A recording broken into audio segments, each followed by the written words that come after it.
शुरू करने से पहले एक बार मेरे साथ कहिए, मां कांकेश्वरी की, छत्तीसगढ़ में हतारी जी की। तांदुला नदी के तट पर बसी बालोद की धरती को मैं प्रणाम करती हूं। आप उस धरती के निवासी हैं जिसका लोहा पूरे देश को मजबूत करता है। राजहरा खदान का कच्चा माल भिलाई जाता है, लोहा बनता है उसका। यहां से पूरे देश को शक्ति मिलती है। आपकी मेहनत से और आपके काम से ये देश और मजबूत होता है। प्राकृतिक संसाधनों से भरपूर बालोद का पूरे देश की अर्थव्यवस्था को मजबूत बनाने का बहुत बड़ा योगदान है। इस योगदान के लिए ये पूरा देश आपके प्रति आभारी है। देखिए, चुनाव का समय है। पता नहीं यहाँ पे भाजपा के कितने नेता आए मेरे से पहले और क्या क्या भाषण देके गए हैं। हम भी हर रोज प्रचार के लिए कहीं जाते हैं, भाषण देते हैं, लोगों से बातचीत करते हैं। यहाँ मेरी बहनें बहुत सारी बैठी हैं। जब भी छत्तीसगढ़ आती हूँ तो सबसे बड़ी खुशी मुझे इस बात की होती है कि मेरी बहनें बाहर आती हैं और बातों को बहुत ध्यान से सुनती हैं। और यहाँ तो एक महिला उम्मीदवार भी हैं जिन पर हमें गर्व है। दो उम्मीदवार। अच्छा, दोनों महिला हैं। तो हमें बहुत गर्व है कि छत्तीसगढ़ में काफी ज्यादा महिलाओं को टिकट मिले हैं चुनाव को लड़ने के लिए।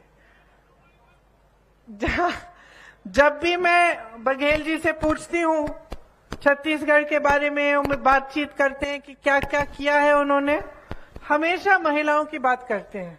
हमेशा बहुत गर्व से मुझे बताते हैं कि महिलाएं सबसे ज्यादा आगे बढ़ रही हैं छत्तीसगढ़ में।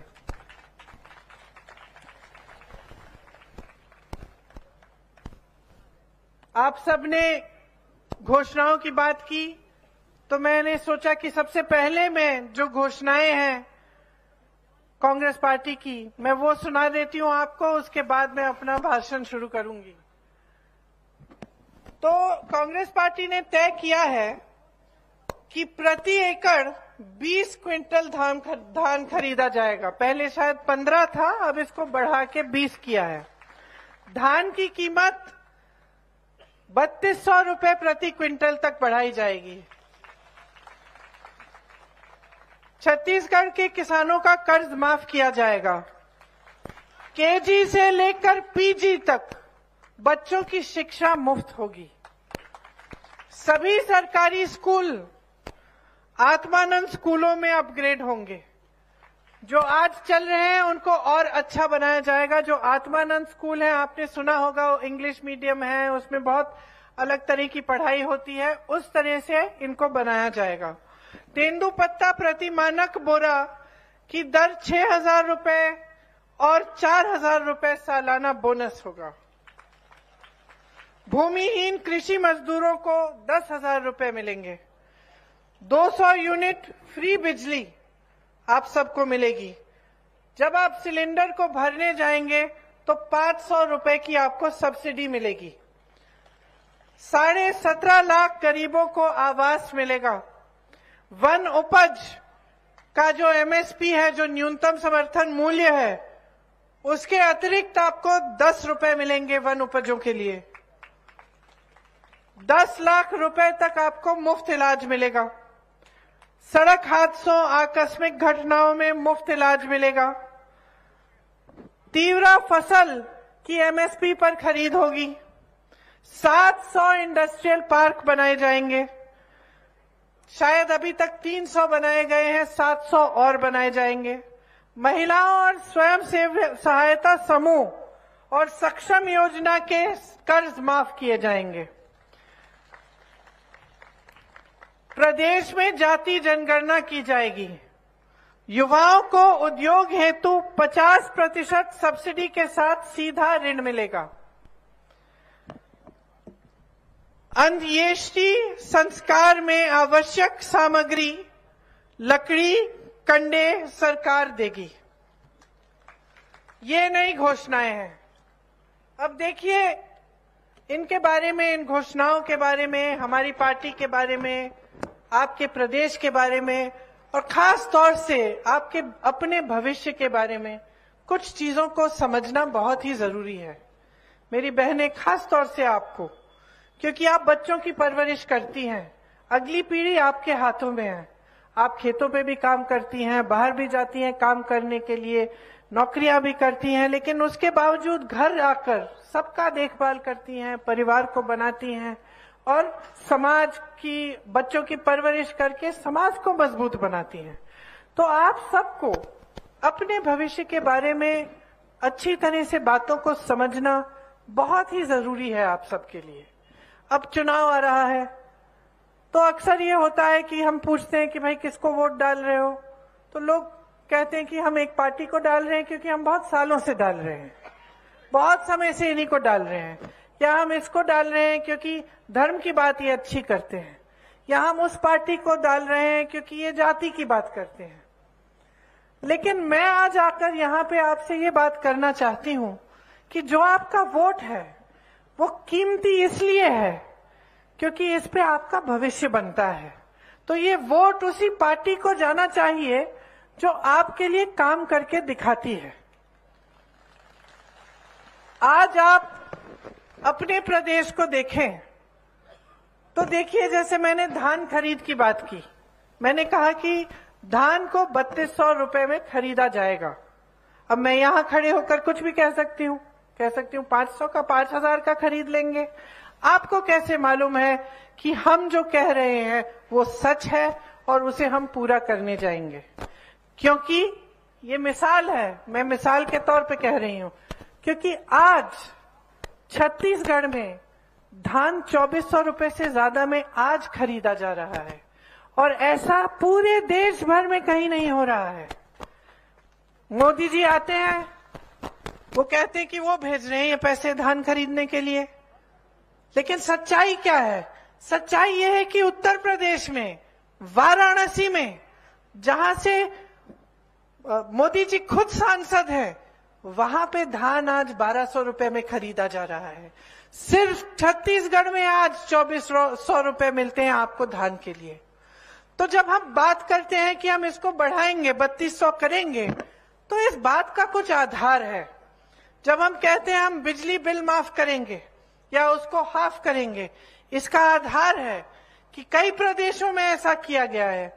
जब हम कहते हैं कि आपको मुफ्त इलाज मिलेगा 10 लाख रुपए तक, तो हम इसलिए कह रहे हैं क्योंकि आज भी राजस्थान में 25 लाख तक इलाज मुफ्त मिल रहा है।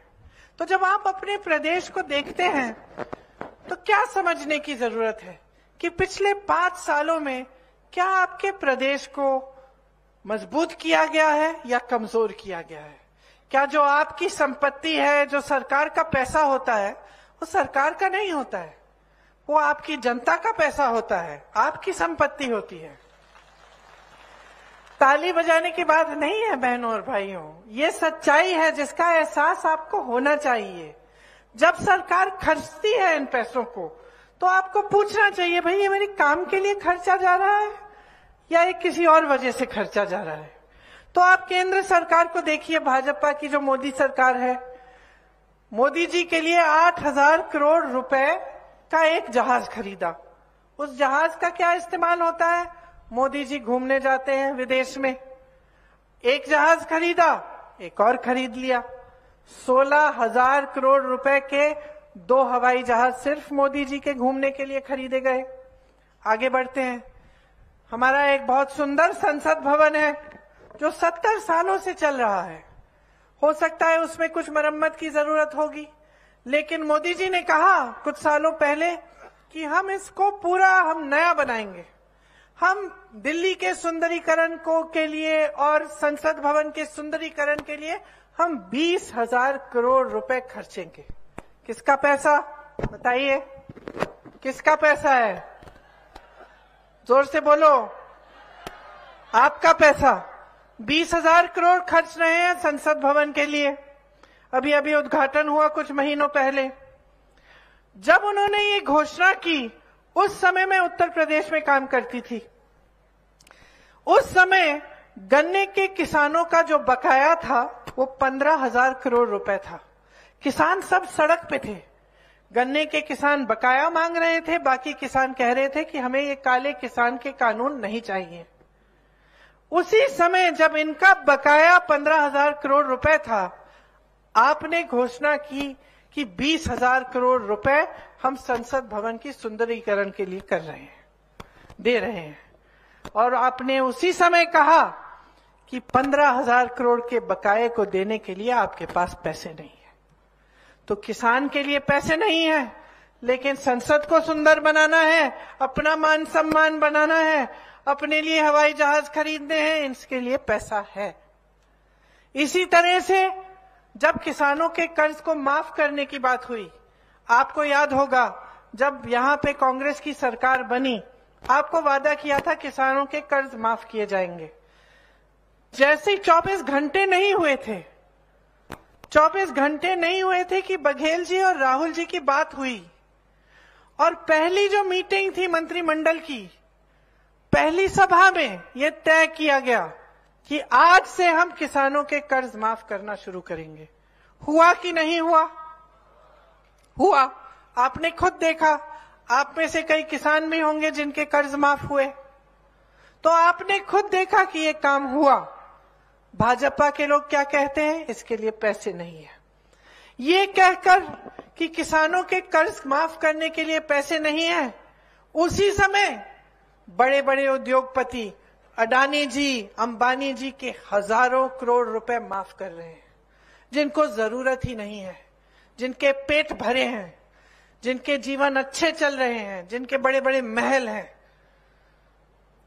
तो अब आपको समझना पड़ेगा कि ये पैसे किसके हैं। जब बड़े बड़े उद्योगपतियों के कर्ज माफ किए जाते हैं, किसके पैसों से माफ किए जा रहे हैं? किसके पैसों से? बताइए, किसके पैसे हैं? आपके पैसे हैं।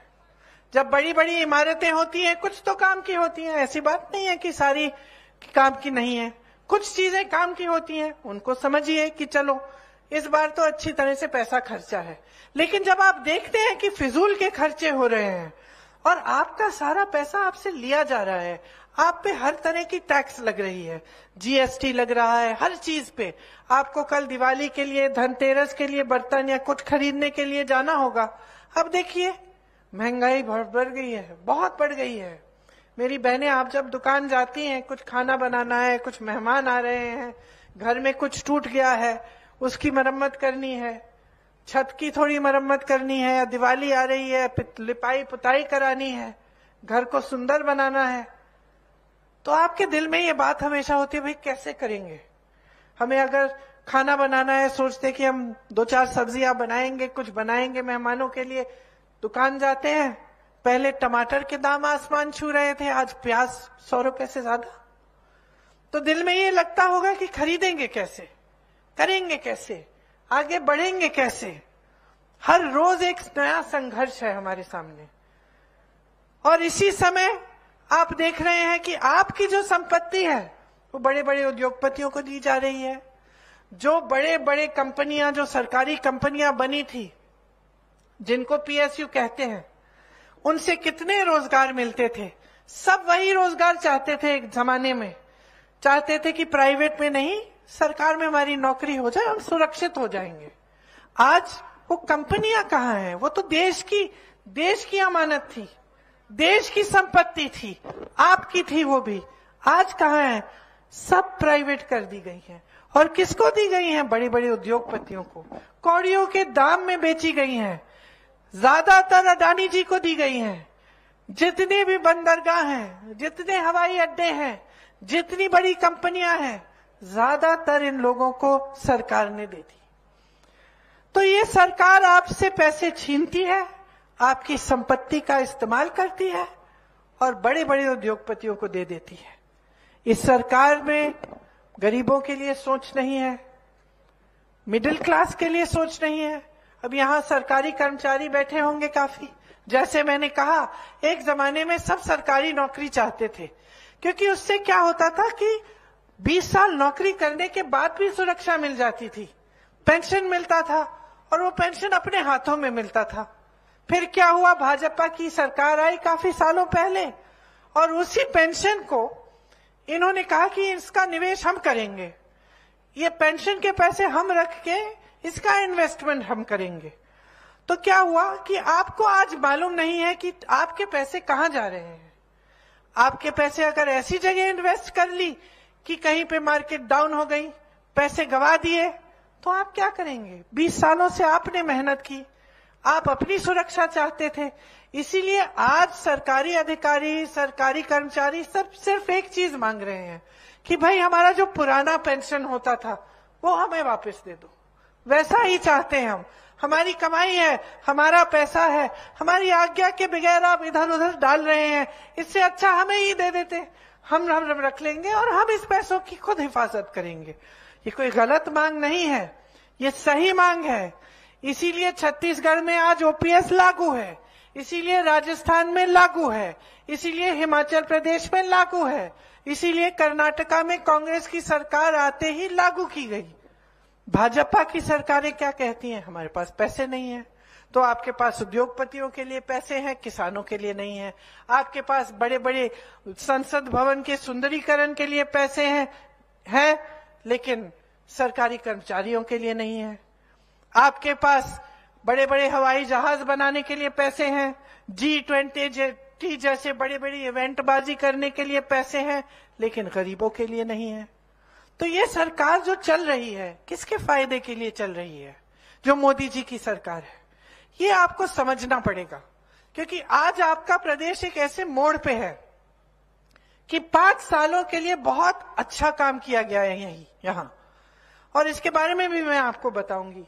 यहां तक कि आप तो खुद भी जानते होंगे बहुत अच्छा काम किया। और क्या क्या मुख्य काम क्या किया है, मुख्य बात यह है कि कांग्रेस पार्टी, भूपेश बघेल जी की सरकार ने आपका पैसा वापस आपकी जेब में डाला है। कैसे?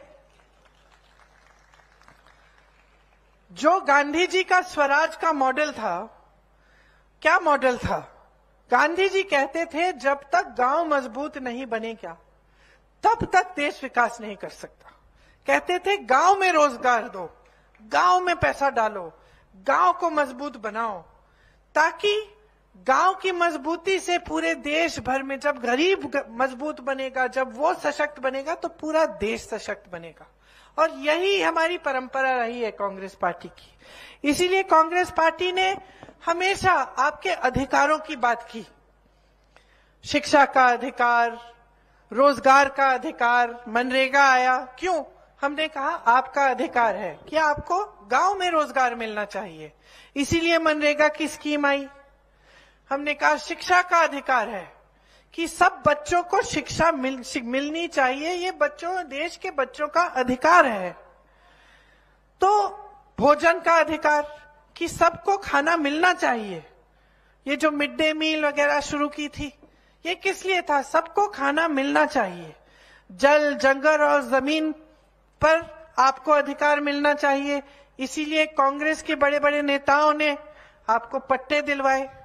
ये आप पे आसान नहीं था कि आपके लिए कुछ बड़ा काम कर रहे हैं, क्योंकि हमारी ये समझ थी, हमारी ये सोच थी हमारी पार्टी की कि ये आपके अधिकार है, ये जमीन आपकी है, आपको पट्टे मिलने चाहिए, इन पर अधिकार सबसे पहले आपका बनता है। इसीलिए आप इंदिरा गांधी जी को याद करते हैं। अभी तक आप नारे लगा रहे थे इंदिरा गांधी अमर रहे, किस लिए? क्योंकि वो समझती थी कि ये देश आपका है, कि ये जल, जंगल, जमीन, इन पर अधिकार गरीब जनता को मिलना चाहिए, क्योंकि मजदूरों को मिलना चाहिए, क्योंकि आप ही का है ये। तो इस समझ से नीतियां बनाई गई। अब छत्तीसगढ़ में मैं कह रही थी कि बहुत सारे अच्छे अच्छे काम हुए हैं, और सबसे बड़ा काम ये हुआ है कि आपके अधिकार, आपकी शक्ति आपके हाथों में मिली है, और आपकी संपत्ति, आपका पैसा वापस आपकी जेब में आ रहा है। 5 सालों में 2.25 लाख करोड़ रुपए जनता के खातों में गए हैं। आपका पैसा आपके पास वापस आ रहा है। 5 सालों में छत्तीसगढ़ के लाखों लोग गरीबी रेखा से ऊपर आ गए हैं। आप अपने पास वाले प्रदेशों में देखो, कल मैं मध्य प्रदेश में थी। आवारा पशुओं की कितनी बड़ी समस्या है। उत्तर प्रदेश में मैंने काम किया है। बहनों, आपकी तरह जो बहनें हैं पूरे दिन खेतों में बैठती हैं कि आवारा पशु आएगा, खेत खा जाएगा, चर जाएगा। पूरे दिन धूप में बैठती हैं और जब वो घर जाती हैं तो पूरी रात उनके पति किसान जाके बैठते हैं कि भाई हमें एक पहरेदारी करनी पड़ेगी अपने खेतों की। कोई पैसे खर्च रहा है उस पे आसपास दीवार बनाने के लिए, कोई कोशिश कर रहा है कि रात को पहरेदारी करेगा, खेतों को बचा के रखेगा। सरकार ने कुछ नहीं किया। यहां जब ये समस्या उठी तो कांग्रेस की सरकार ने क्या किया? गौठान बनाए, और ऐसे गौठान बनाए कि आज पूरा देश देख रहा है आपकी तरफ। वहां से आपको रोजगार मिल रहा है, स्वयं सेवा समूह की महिलाओं को काम मिल रहा है। पिछली बार मैं यहाँ आई, बड़ी खुशी हुई। वो स्टैंड लगे हुए थे, सब दिखा रहे थे कि हम ये बनाते हैं, हम ये बनाते हैं। तो मैं देख रही थी, मैंने कुछ महिलाओं से पूछा कि दीदी कितना बना रही हो, कितना कमा लेती हो? मुझे बताया 1 लाख से 6 लाख रुपए कमा लेती हैं सिर्फ गौठान के माध्यम से। आपका गाय का गोबर खरीदा जा रहा है, सरकार खरीद रही है। क्यों? आपके पैसे आपको देने के लिए, आपकी जेब में वापस डालने के लिए, आपको मजबूत बनाने के लिए। आप पे कोई टैक्स तो नहीं लग रही है, इस पे खरीदा जा रहा है आपसे। इस तरह से आपकी समस्या भी हल हो गई और आप कमा भी रही हैं, मजबूत भी हो रही हैं। तो इस तरह की हमारी नीतियां रही हैं। यहाँ 10,000 गौठानों का निर्माण किया गया है पिछले 5 सालों में। और जैसे मैंने कहा, ग्रामीण जो जीवन है उसको मजबूत किया है। आपका संघर्ष भरा जीवन होता है, सरकार का काम होता है कि इस जीवन में जो आपकी मुश्किलें हैं उसको कम किया जाए। आज आपके यहाँ के किसान खुश हैं। आप अलग अलग प्रदेशों में जाइए, रो रहा है किसान, आत्महत्या के उस पे हो गया है, आ गया है, उस पे आ गया है, रो रहा है, उसकी कोई मदद नहीं है। पेट्रोल डीजल के दाम बढ़ गए हैं बहुत ज्यादा, हर चीज पे जीएसटी लगती है, बहुत मुश्किलें उसके सामने हैं और वो कमा ही नहीं पा रहा है। यहाँ क्या किया? यहाँ सबसे पहले तो धान के लिए आपको सबसे ज्यादा खरीद आपसे हो रही है। उसके अलावा जो वन उपज है, 67 वन उपजों के लिए आपको न्यूनतम समर्थन मूल्य दिया गया। मैंने मध्य प्रदेश में पूछा, भाई आप लोगों को मिलता है? सबने हाथ उठा करके मना किया, नहीं मिलता है। वन उपज के लिए सिर्फ यहां मिल रहा है आपको। तो आपको मजबूत करने के लिए आपके लिए मोबाइल अस्पताल भी बनाए, जिससे 1 करोड़ लोगों का लाभ हुआ। आपको लाखों एकड़ वन की भूमि पट्टों के माध्यम से मिली, इससे आप मजबूत हुए। तो ये सारे काम महात्मा गांधी जी की परंपरा, उनकी सोच को आगे लेने वाले काम हैं, जिसमें एक सरकार, एक नेता, एक राजनीतिक पार्टी ये समझ रही है कि जनता ही सर्वोपरि है, जनता से बढ़कर कुछ नहीं है। हम महिलाओं की बात करते हैं, आपके लिए बहनें कितनी योजनाएं बनाई गई। यहाँ आंगनवाड़ी बहनों का आपका मानदेय बढ़ाया गया, दाई दीदी क्लिनिक बनाई गई, जिससे आपको सुविधा होती है। आप संचालित भी उन्हें करते हैं, खुद महिलाएं संचालित करती हैं। सरकारी कॉलेजों में लड़कियों के लिए स्नातक और मुफ्त शिक्षा कराई। स्वामी आत्मानंद स्कूलों में 50% महिलाओं के लिए आरक्षण, लड़कियों के लिए आरक्षण रखा। बेटियों की शादी के लिए 50,000 रुपए की मदद मिली, ताकि आप मजबूत बने। भाजपा की सरकारें क्या कर रही हैं?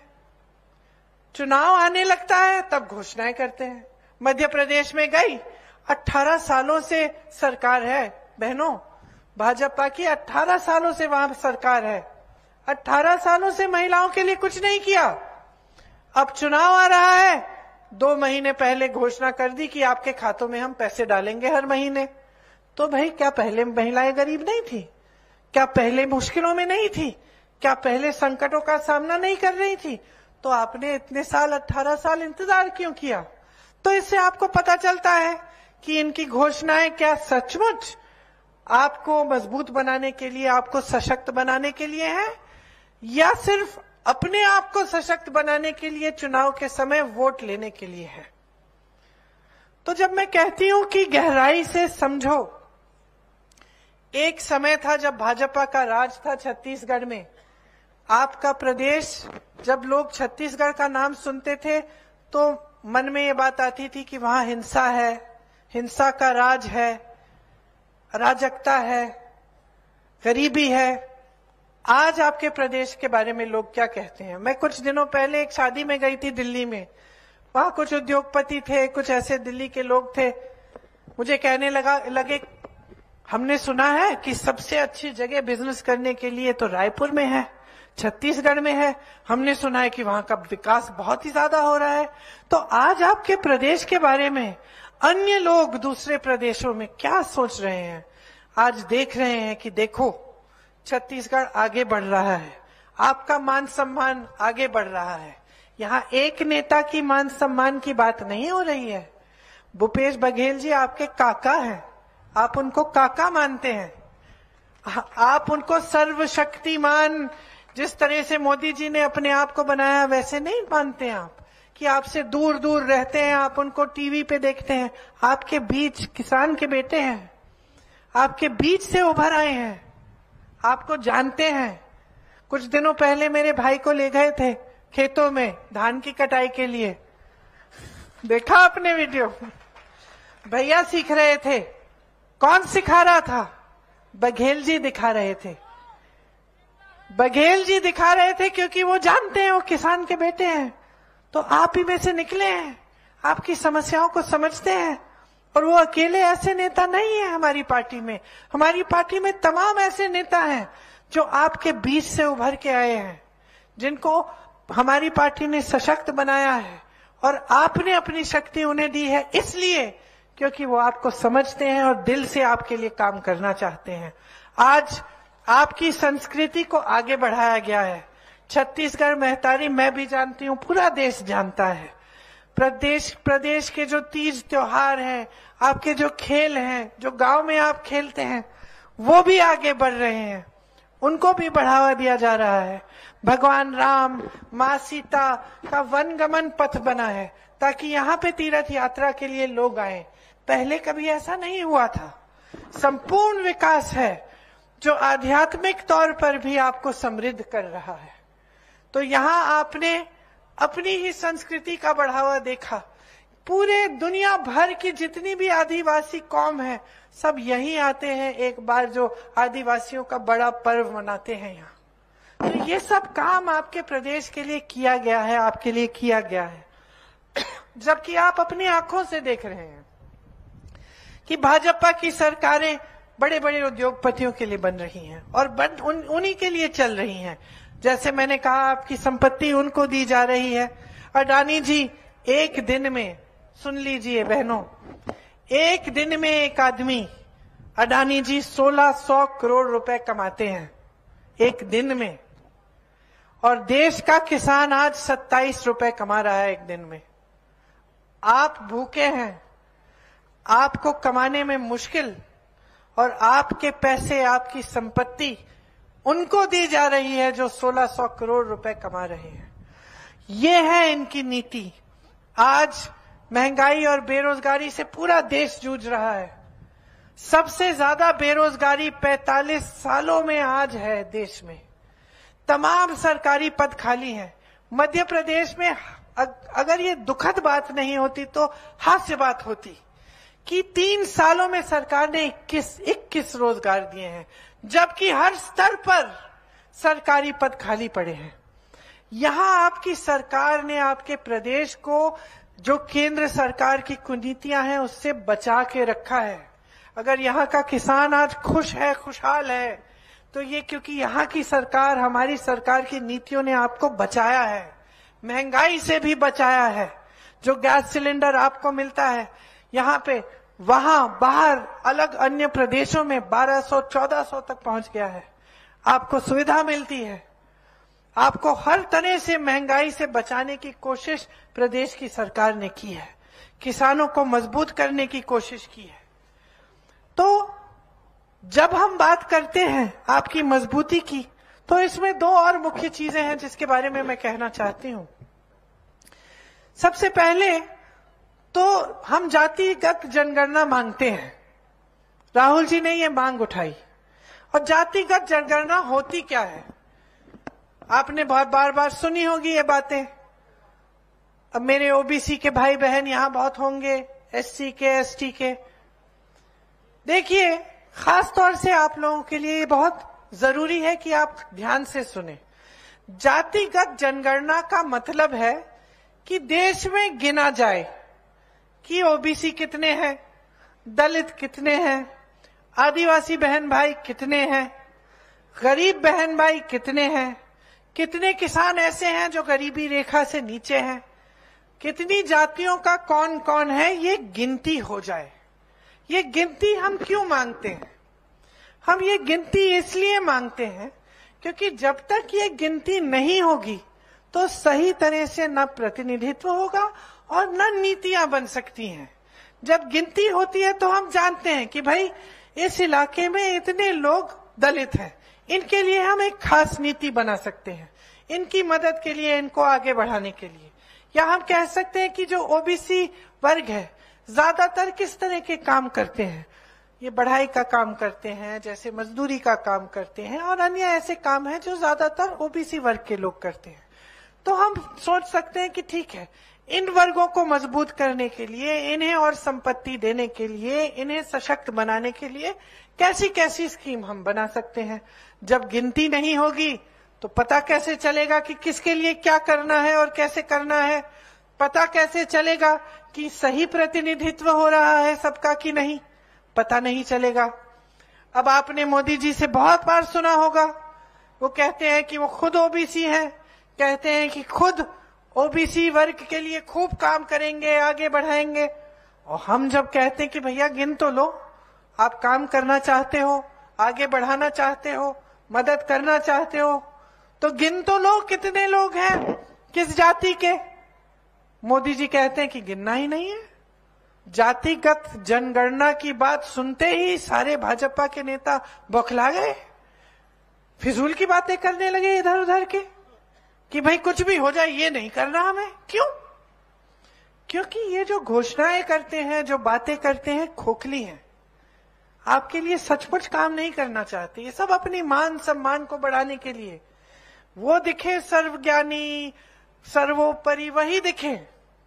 लेकिन जब असलियत, जब हम धरातल पे देखते हैं कि काम किया है कि नहीं, रोजगार दिलवाए, आपसे कहा था करोड़ों रोजगार हर साल दिलवाएंगे, 10 साल हो गए इनकी सरकार है, रोजगार दिलवाए, किसानों को मजबूत की, कहा था किसानों की आय हम दुगनी करेंगे, की रो रहा है देश का किसान। कहा था नौजवानों के लिए नई नई स्कीम निकालेंगे, अच्छे अच्छे रोजगार बनाएंगे, जो थे उनको भी बिगाड़ दिया, जहां से रोजगार मिलता था उसको खत्म कर दिया। छोटे बिजनेस, छोटे उद्योग, छोटे छोटे उद्योगपति जो इस देश के इंजन थे, जिससे रोजगार मिलता था दुकानों में, छोटे छोटे उद्योगों में, उनको आपने नोटबंदी करके, जीएसटी करके, तमाम गलत नीतियां डाल के खत्म कर दिया। नौजवान ये आशा रखता था कि देश के लिए, देश की सुरक्षा के लिए जाएगा, जवान बनेगा सेना में। आज उसकी सारी आशाएं टूट गई हैं। अग्निवीर जैसी स्कीम आ गई, 4 साल जाइए सेना में, फिर घर लौट आइए बेरोजगार। तो जो था उसको बिगाड़ा, उसको गाली दे दे के, बुरा कह कह के, ये कह कह के कि 70 साल में कुछ नहीं हुआ, कुछ नहीं हुआ, कुछ नहीं हुआ, उसको बिगाड़ दिया। जो बनाया था सबने मेहनत से, इस देश की जनता ने अपनी मेहनत से, जो अच्छा था वो या तो उन्होंने बिगाड़ दिया या अपने बड़े बड़े उद्योगपति मित्रों को दे दिया। कुछ नया बनाया, उनकी सरकार है। साथ में मध्य प्रदेश में, मैंने पूछा, इंदौर गई थी, कितने यूनिवर्सिटी बनाई है भाई, कितने स्कूल खोले हैं? 7,000 से अधिक स्कूल बंद कर दिए, नए विश्वविद्यालय बनाए नहीं। मैंने कहा चलो कोई नया उद्योग बना दिया होगा, वो भी नहीं। तो क्या किया है सिवाय बोलने का, सिवाय घोषणाएं करने का, सिवाय बड़े बड़े भाषणों में बड़ी बड़ी सुंदर सुंदर बातें, बड़ी पब्लिसिटी इवेंट जहां सारी दुनिया भर के लोग आ रहे हैं और बड़े बड़े प्रेसिडेंट, प्रधानमंत्री आ रहे हैं, इसके सिवाय किया क्या है? और इसलिए ये आपको समझना बहुत जरूरी है, क्योंकि आपका प्रदेश इससे थोड़ा बहुत बच गया है। जो नीतियां कांग्रेस की 5 सालों से यहां रही हैं, उससे आपको बचाया गया है। और अगर आप आज गलत निर्णय ले लेंगे तो ये जो आप बचा के रखे हैं ना अपने प्रदेश को, और जो आपका प्रदेश का मान सम्मान जो देश भर दुनिया भर में बढ़ रहा है, इसको आप खत्म कर डालेंगे। ये जितनी भी कार्य हम कर रहे हैं आपके लिए, जिससे आपको सुविधा मिल रही है, जिससे आप आगे बढ़ रहे हैं, जिससे आप गर्व से कह सकते हैं हम छत्तीसगढ़ के हैं, हमारी तरक्की हो रही है, ये सब खत्म हो जाएंगे, बंद हो जाएंगे।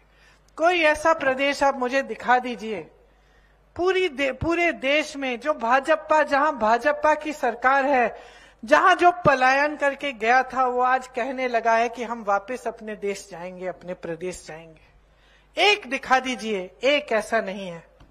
लेकिन मैं दिल्ली में छत्तीसगढ़ के ऐसे वासियों से मिली हूं जो कहते हैं कि दीदी हो गया अब हमें अच्छी नौकरियां अपने प्रदेश में मिल रही हैं, अब हमें मौके मिल रहे हैं अपने प्रदेश में, हम अपने प्रदेश में जाके कुछ छोटा मोटा अपना ही बिजनेस शुरू कर लेंगे। तो आप सोचिए, आपका जो प्रदेश है एक बहुत महत्वपूर्ण जगह पे आ गया है। 5 साल और दोगे तो 5 साल और ऐसी ही स्कीमें चलेंगी जिससे आपकी संपत्ति आपके हाथों में मिलेगी। 5 साल और दोगे तो और मौके मिलेंगे और सशक्त बनने की। बहनें, आपके बच्चों का भविष्य मजबूत बनेगा।